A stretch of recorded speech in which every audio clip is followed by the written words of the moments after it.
নমস্কাৰ এটা এই খবৰটোকে আপোনালোকক দিম বুলি এই ভিডিঅ'টো বনাইছোঁ যিবিলাকে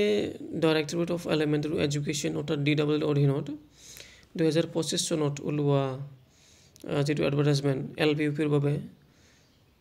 যি ভেকেঞ্চি ওলাইছিলে সেই ভেকেঞ্চিৰ এগেইনষ্টত যিবিলাকে এপ্লাই কৰিব বুলি ভাবিছিলে যিহেতু আজি 15 তাৰিখ নহয় জানো 15 তাৰিখ গতিকে 15 তাৰিখৰ পৰা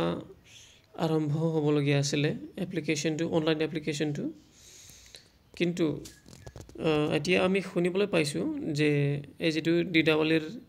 যিটো সাইট এই ৱেবছাইটটো মানে অলপ ক্ৰেশ হৈছে বুলি ক'ব পাৰি আৰু মানে সাৰ্ভাৰৰ কিবা এটা প্ৰব্লেম হৈছে আৰু সেইবাবে এতিয়া তেওঁলোকে যিটো এপ্লিকেশ্যন ডেট এই এপ্লিকেশ্যন ডেটটো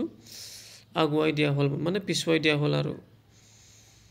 আজিৰ পৰা যেহেতু হ'বলগীয়া আছিলে এতিয়া যেটো অনলাইন এপ্লিকেশ্যন এই অনলাইনটো আপোনালোকে মাৰ্চৰ 3 তাৰিখৰ পৰাহে আপোনালোকে এপ্লাই কৰিব পাৰিব গতিকে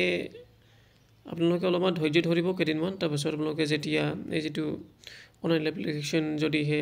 আৰম্ভ হয় তেতিয়া আপোনালোকে এপ্লাইটো কৰিব পাৰিব আৰু চাকৰিটো সহজৰে লাভ কৰিব পাৰিব ধন্যবাদ